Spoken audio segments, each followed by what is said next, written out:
Bismillah, Assalamualaikum warahmatullahi wabarakatuh. Alhamdulillah, nahmaduhu wa nasta'inuhu wa nastaghfiruh wa na'udzu billahi min shururi anfusina wa min sayyiati a'malina.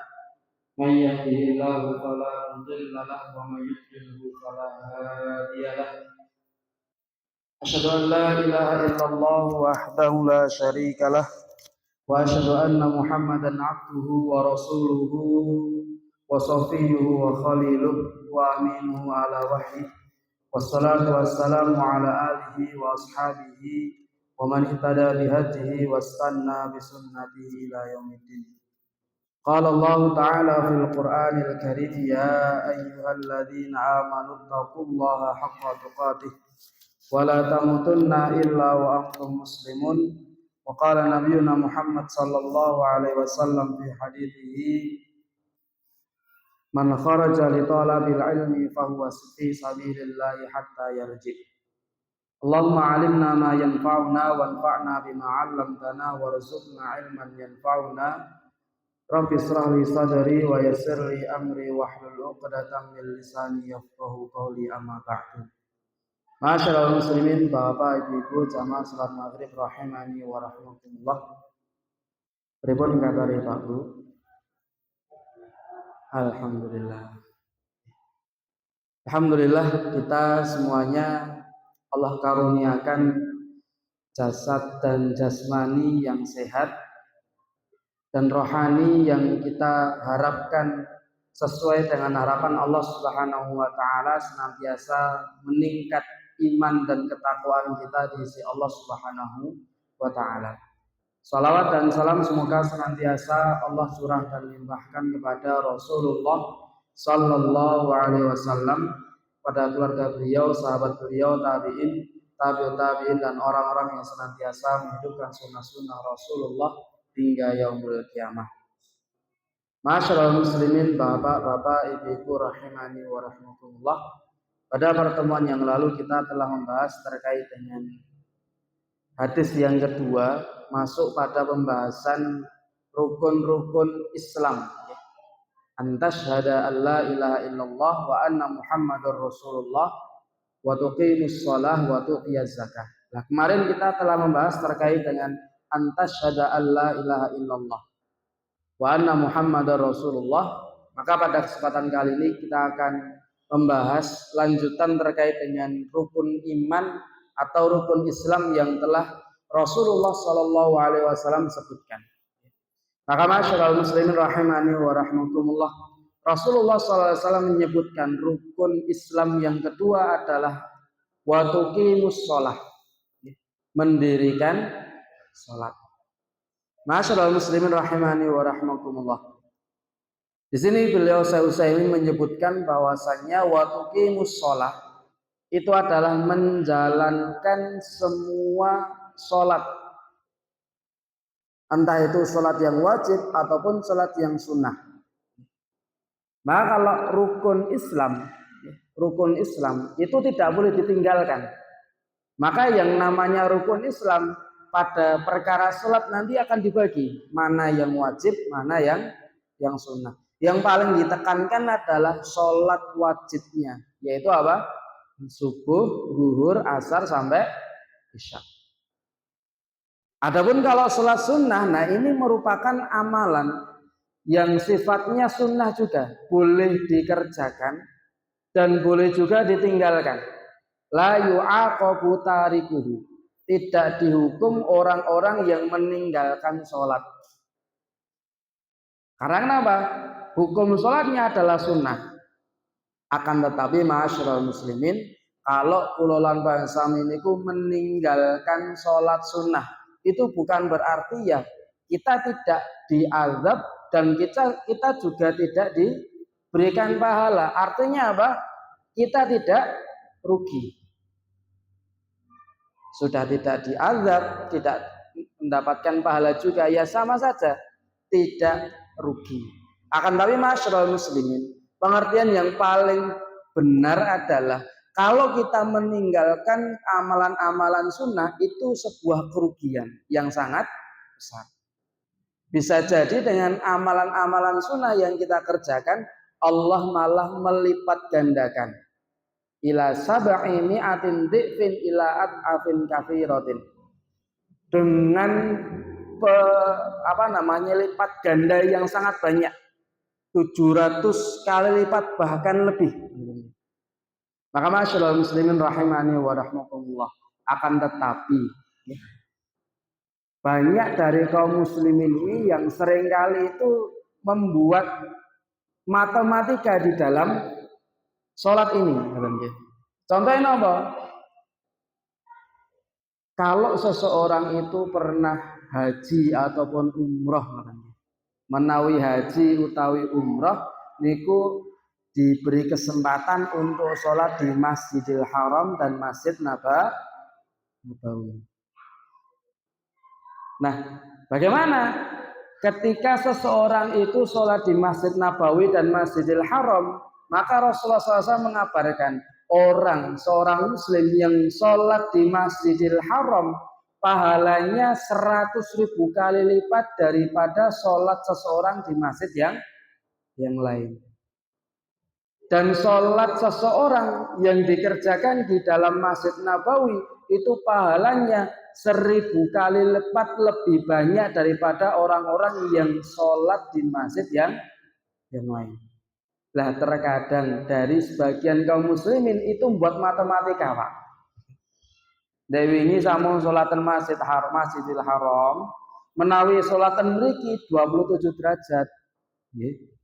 Menawi bisa mencapai ke 1.000 kali lipat, berarti saya itu gak usah sholat berapa kali ya. Dihitung menurutnya. Dia sudah haji, sudah umroh.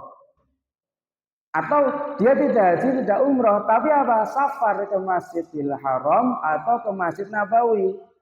Kemudian datang ke sini, kemudian wah, kalau sholat di sini 27 derajat. Saya cukup sholat di Masjid Nabawi saja, dapat 1.000 kali lipat pahalanya lebih baik. Akhirnya apa? Bibar sholat di Masjid Nabawi atau Masjidil Haram, kemudian 1 tahun, 2 tahun itu buatan ketinggal dan masjid. Kita ngerti, kayak tamir lah Pak, lanjenengan kok buatan sholat lah nopo. Dek wingi samun sholat di Masjid Nabawi Pak. Dek wingi samun sholat di Masjidil Haram. Lah kok panjenengan samun sholat mereka kok buatan panjenengan laksanakan. Lah kula salat teng Masjid Nabawi utawi Masjid Haram niku pahalane pun kathah niku, Pak. Maka ini yang perlu kita hindari. Maka masyaallah muslimin rahimani wa rahmatullah, salat kita yang kita kerjakan di Masjid Nabawi atau Masjidil Haram itu memang pahalanya luar biasa. Tapi apa? Tidak bisa menggantikan pahala kita ketika kita sudah sampai di daerah kita masing-masing di Indonesia, di Solo, Sukoharjo. Kalau sudah sampai di sini kemudian datang waktu sholat, ya saatnya sholat. Tidak benar kalau beralasan kula sampun sholat di Masjidil Haram. Maka masyaallah muslimin rahimani wa rahmatullah. Wa tuqimus shalah, mendirikan sholat. Mendirikan sholat ini bukan hanya ketika kita datang ke masjid kemudian Allahu Akbar kemudian kita tutup dengan salam saja, tidak. Akan tetapi apa? Kata beliau, ta'ti biha qawimah, harus dengan ilmu.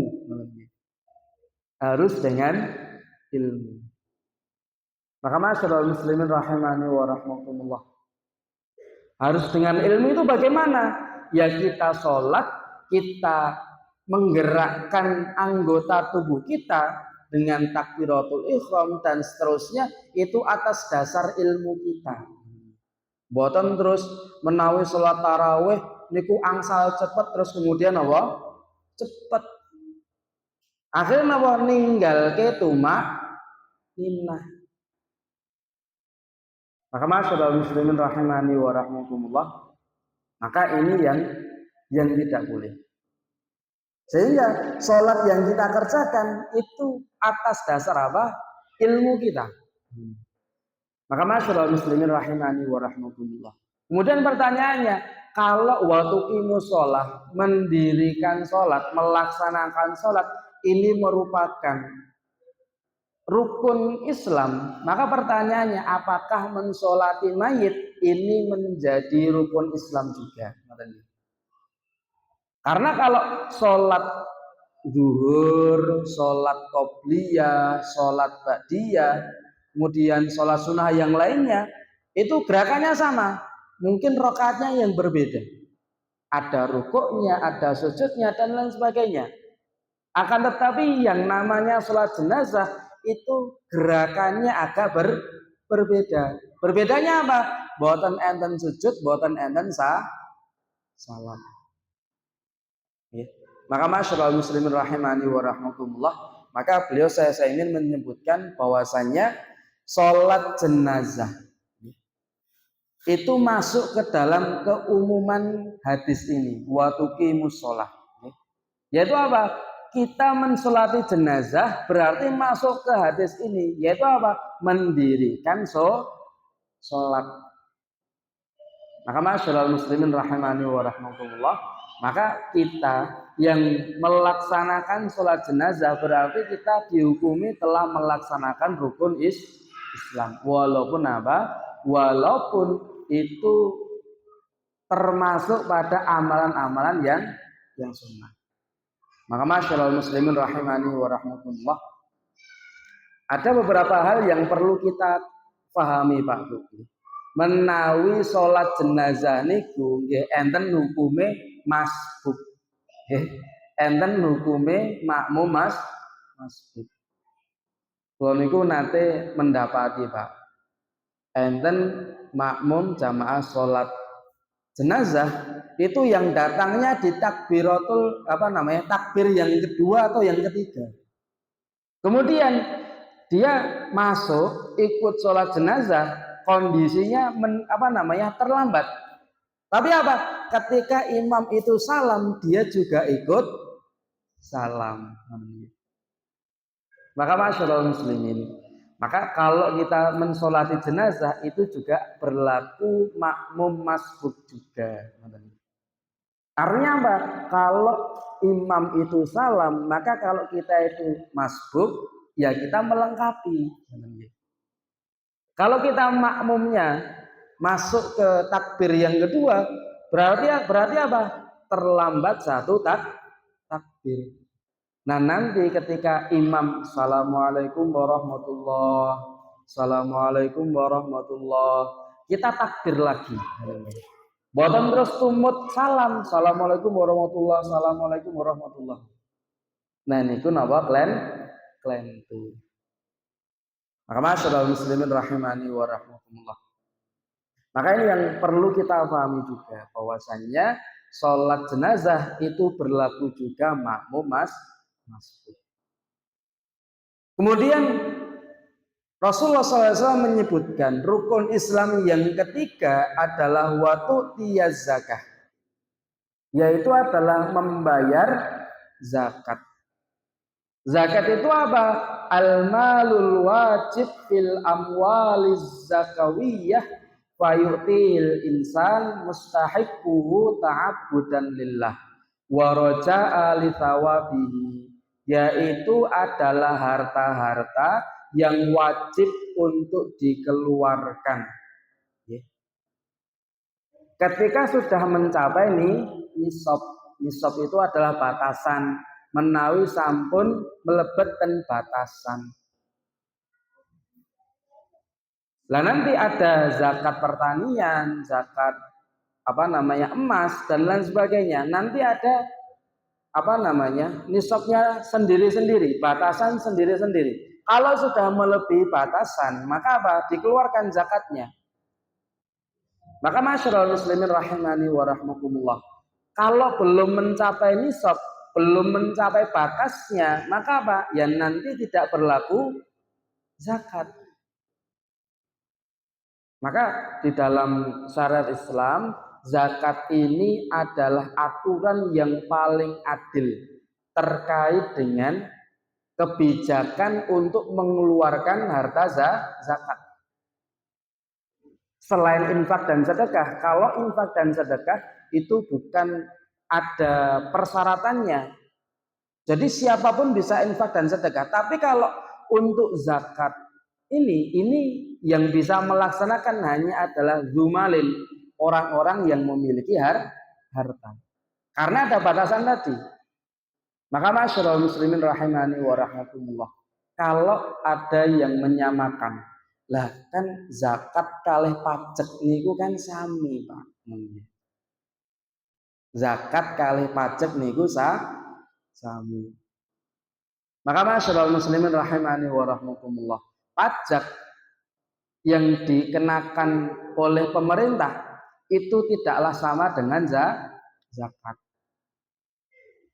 Lah kan nanti pajak itu kan nanti dikeluarkan dan diberikan kepada orang-orang yang berhak, fakir miskin, kemudian fisabilillah, orang yang menuntut ilmu dan lain sebagainya.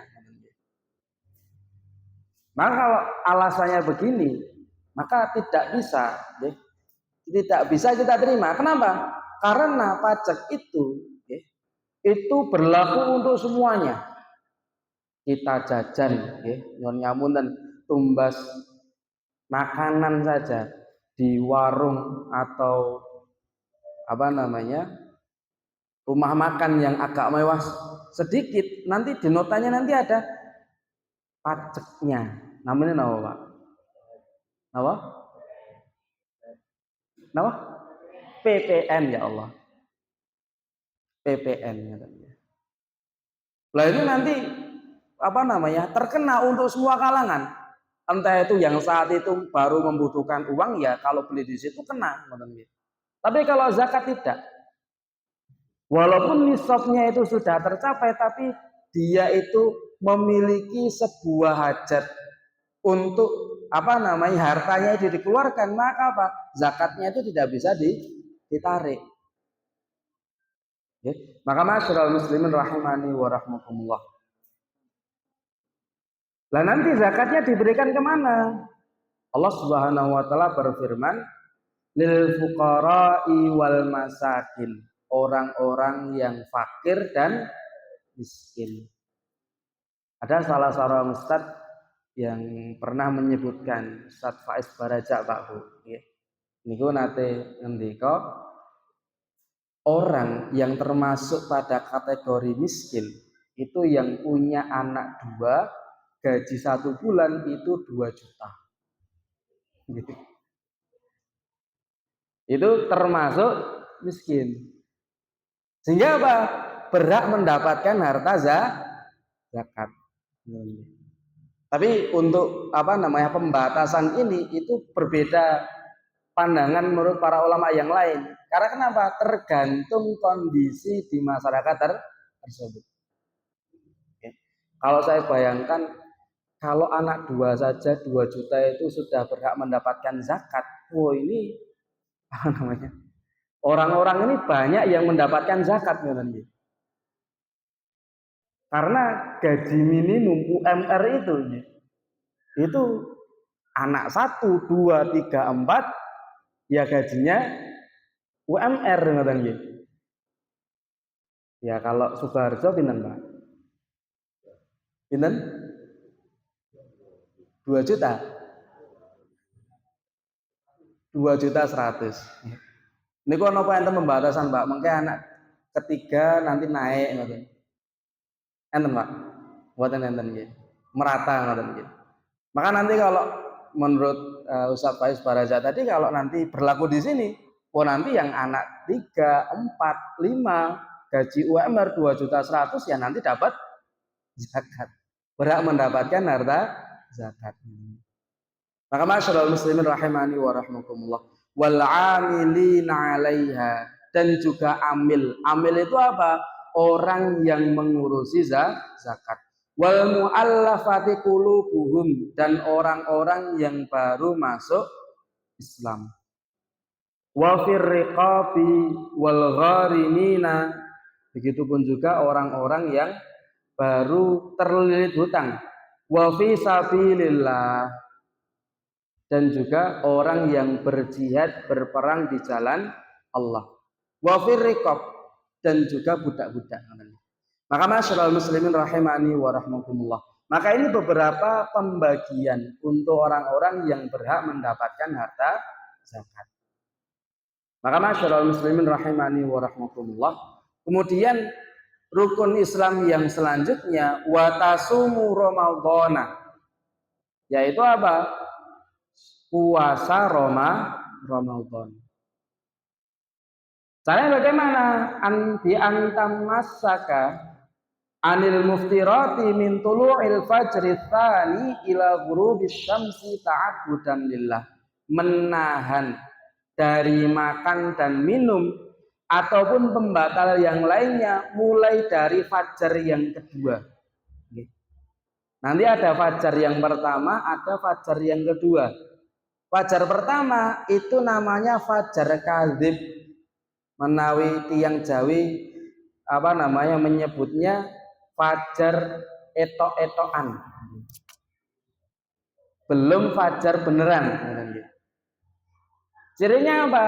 Menawi kula sami niku nggih saderengipun subuh niku ningali dari sisi timur itu ada cahaya dari bawah ke atas. Dari bawah ke atas. Kalau fajar yang kedua, fajar sodik, fajar yang beneran, nanti dari utara ke selatan terlentang. Lah mulai dari situ sampai mana? Sampai nanti ghurubis syamsi, matahari itu terbenam. Maka masyaallah muslimin rahimani wa rahmakumullah. Lah ini menjadi rukun Islam, sesuatu yang tidak boleh kita tinggalkan. Maka masyaallah muslimin rahimani wa rahmakumullah. Umatnya Rasulullah SAW itu diwajibkan puasa mulai dari terbit fajar yang kedua sampai terbenamnya matahari. Itu kalau kita hitung, itu paling tidak 14 jam sampai 15 jam. Itu menurut para ulama, ini puasanya cepat. Puasanya cepat. Ada di sebuah negara itu, saya lupa namanya, itu puasanya cuma 1 jam, Pak Bu. 1 jam. Cepat banget nih. 1 jam itu ya nanti mendapati dari fajar kedua sampai terbenamnya matahari. Cepat nih. Nah, masyaallah muslimin, puasanya umatnya Rasulullah ini puasa yang paling ringan dibanding puasanya umat-umat terdahulu. Imam Ibnu Katsir menyebutkan di dalam tafsirnya bahwasanya umat-umat terdahulu kalau mereka berpuasa itu ya nanti ketika berbuka niku plus puasa plus sahur. Lah berbukanya itu bukan ketika matahari itu terbenam tapi agak malam. Agak malam. Berbuka sekali makan ngoten nggih. Kemudian berhenti makan. Setelah berhenti nanti terus berlaku hukum puasa. Harus menahan dari makan dan minum. Jadi sebelum tidur itu sudah dikenakan hukum niki si fulan puasa.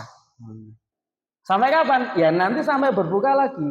Jadi kesempatan untuk makan dan minum itu cuma 1 kali dalam 1 hari. Tapi kalau umatnya Rasulullah ini luar biasa. Hawa-hawanya masih puasa Ramadan, tapi 1 hari bisa makan sampai 3 kali. Ten griya, mengke soto, mengke ibarat tadarusan, mengke medal meleh bakso, mengke pas sahur medal meleh, ping 3 Pak. Kadang niku enten rencang lah kok kula niki poso 30 hari niku kok mboten miduk-miduk ngoten nggih. Bobote niku mboten midok-midolan apa? Lah, kula niku nggih, alhamdulillah berkah poso niku nggih dare kathah ngoten nggih. Kadang-kadang niku menawi puasa, kita menahan 1 hari, nggih Pak nggih. Niku kadang-kadang bukanya itu lebih enak daripada kita makan keseharian kita, Bu. Nggih. Dan Manang niku luar biasa, Pak. Niku enten jamaah sing ingkang cerita niku, Pak Ustaz, kula niki bersyukur menawi poso niku kula mboten sah napa medalke arta, jajan niku mboten sah, blonjo niku mboten sah ngoten niku. Lah napa? Dinten Senin mengke buka ten masjid niki. Nggih. Kemudian dinten Selasa buka ten masjid niki. Mungkin 7 hari. Nggih. Milih. Bahkan bisa lebih. Nanti bukanya di masjid ini, nggih. Kemudian nanti ada jaburan di masjid ini pada Isya atau pada taraweh. Pada taraweh nanti ada taraweh keliling. Taraweh keliling. Nanti masih ada snacknya. Nanti pindah ke masjid ini. Luar biasa. Masyaallah muslimin rahimani wa rahmatullah. Terkadang yang kita bayangkan Pak Bu, puasa Ramadan itu kok abot banget. Boten dahar, boten ngunjuk sedinten. Tapi luar biasanya fadilah yang Allah berikan kepada kita ketika berbuka itu ternyata menu yang tidak ada di meja makan kita, di keseharian kita, itu terkadang keluar. Ten masjid mriki mengke enten soto, enten es buah, es teler luar biasa, enten kolak. Kinten-kinten Bu, panjenengan masak kolak niku bulan napa Bu? Poso nggih. Jenengan damel es teler, es buah niku bulan napa Bu? Poso. Maka masyaallah muslimin rahimani wa rahmakumullah. Nggih. Seakan-akan itu kalau keseharian kita, itu kalau teh itu harus beli, Pak Bu. Nggih. Kalau kita mau minum teh sehari 2 kali 3 kali ya beli. Tapi kalau pas puasa, nggih, itu kita nggak usah beli, ngoten nggih. Sudah dapat dari masjid. Bisa jadi ketika kita tidak meniatkan hadir di kajian buka puasa, kita juga mendapatkan buka puasa juga Pak Bu. Di mana? Di jalan. Luar biasa, Masya Allah. Maka masyarakat muslimin rahimani wa rahmatullah. Wal muftiratu ayuban ma'rufatun la hajatun ila zikriha. Adapun pembatal-pembatal puasa sudah kita ketahui bersama. Akan tetapi ada 3 poin yang menjadi dasar terkait dengan apakah batal puasa kita ataukah tidak. Nah ini dasarnya. Kita bisa menilai puasa saya ini batal atau tidak ya. Puasa saya ini apakah perlu diqadha atau tidak ya. Apa itu? Yang pertama, ayyakuna aliman. Yang pertama, hendaknya seseorang itu tahu terkait dengan pembatal-pembatalnya. Menawi kula sami niku mboten ngertos pembatal-pembatal puasa, nggih. Kula sami ten jam 12 siang niku dahar. Ditangleti, lah kok dahar? Lah kula mboten ngertos. Ngoten nggih. Berarti napa? Piyambake niku puasanya tetap sah. Nggih, tetap sah. Tapi kalau mengetahui dan sadar, maka apa? Puasanya tetap batal. Yang kedua, ayyakuna zakiron. Hendaknya dia itu mengingat bahwasanya dia itu sedang berpuasa. Kalau dia tidak ingat atau lupa, ya sudah, puasanya tetap sah. Tapi terkadang niku nggih, nyon nyamun beberapa kaum muslimin itu berlindung dari ini. Lah kula niku mboten ngertos, mboten kemutan. Lah pas mboten kemutan niku darane teseten mriki, Pak. Pun di elengke lan jenengan kan poso. Jilek riyen oh nggih, kula dhewe poso ngoten nggih. Nah, kalau kita sudah tahu posisi masih di sini, ya, di mulut, maka tidak boleh ditelan. Ya. Kalau ditelan, maka menjadi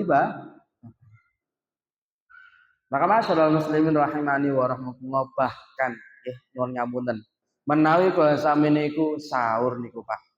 Nah, delalah niku ten sayurnya itu ada benang atau rambut yang panjang. Benang atau rambut yang panjang. Kemudian kita sahur selesai, kemudian sholat subuh selesai, kemudian masuk jam 7, jam 8. Lah jam 10 lah kok di sini tidak enak, ada apa namanya? Ditarik, dilihat ternyata ada benang atau rambut. Kemudian benang atau rambut tadi sebagian sudah masuk, sebagian belum. Nah ini bagaimana? Kalau kita telan, tapi ada sebagian rambutnya itu yang belum masuk ke tenggorokan. Kalau kita telan, nanti dihukumi apa? Makan. Walaupun bentuknya itu bukan makanan, tapi apa? Rambut atau benang. Tapi kalau ditarik, nyonya munten itu seperti apa namanya? Muntah secara sengaja, membuat kita itu muntah. Maka masyaallah muslimin rahimani wa rahmakumullah, menurut madhab Syafi'i kalau begini nanti mending kita keluarkan saja, ya. Keluarkan saja. Kalau kita mengeluarkan tapi apa namanya tidak ada bayang-bayang nanti akan muntah, lebih baik dikeluarkan. Ya. Tapi kalau ada bayang-bayang nanti tidak muntah, juga lebih baik dikeluarkan. Jangan sampai kita menelannya. Kenapa? Karena menelan itu sama saja dihukumi sebagai membatalkan puasa. Masyaallah muslimin rahimani wa rahmakumullah. Kemudian yang ketiga, wa ayyakuna muridan, ada keinginan. Menawi enten keinginan di dalam hati kita untuk makan, untuk minum ketika puasa, sudah jelas batal. Okay. Tapi kalau tidak ada keinginan, seperti kita dipaksa dan lain sebagainya, maka puasa kita tidak batal. Maka masyaallah muslimin rahimani wa rahmakumullah.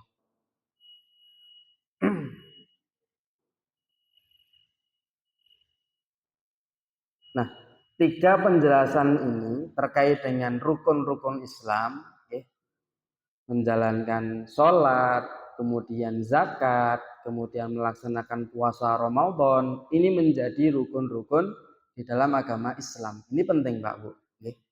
Jangan sampai kita itu meremehkan salah satu daripada rukun-rukun Islam. Karena meremehkan daripada rukun-rukun Islam nanti akan berakibat pada murtad seseorang dari agama Islam.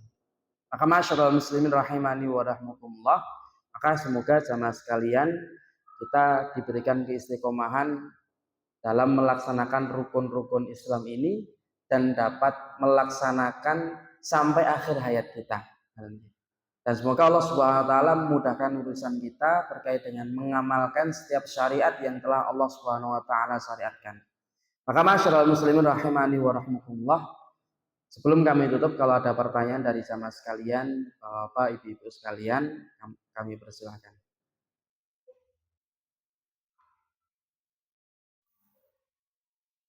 Okay.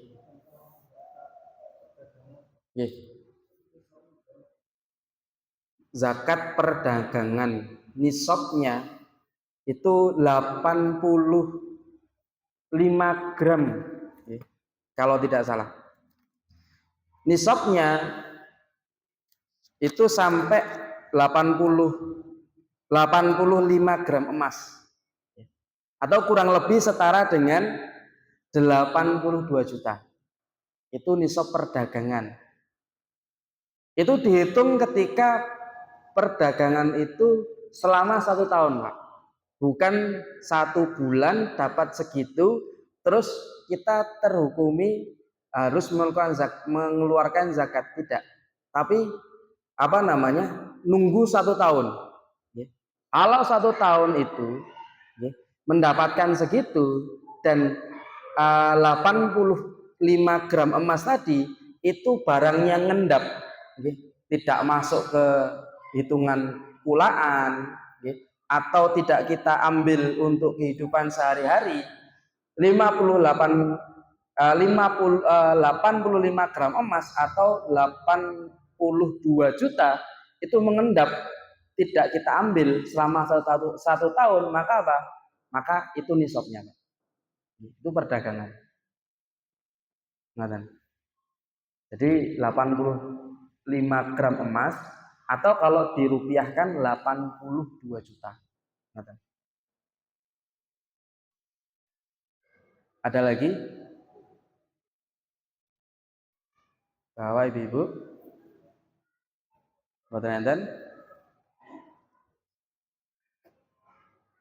ya, mungkin itu yang dapat kami sampaikan. Apabila ada salah kata itu datangnya dari kami mohon maaf dengan sebesar-besarnya. Apabila ada benarnya itu datangnya dari Allah Subhanahu wa taala. Al-haqqu min rabbika fala takunanna minal mumtarin wallahul muwaffiq ila aqwamit thoriq. Wabillahi taufiq wal hidayah. Assalamualaikum warahmatullahi wabarakatuh.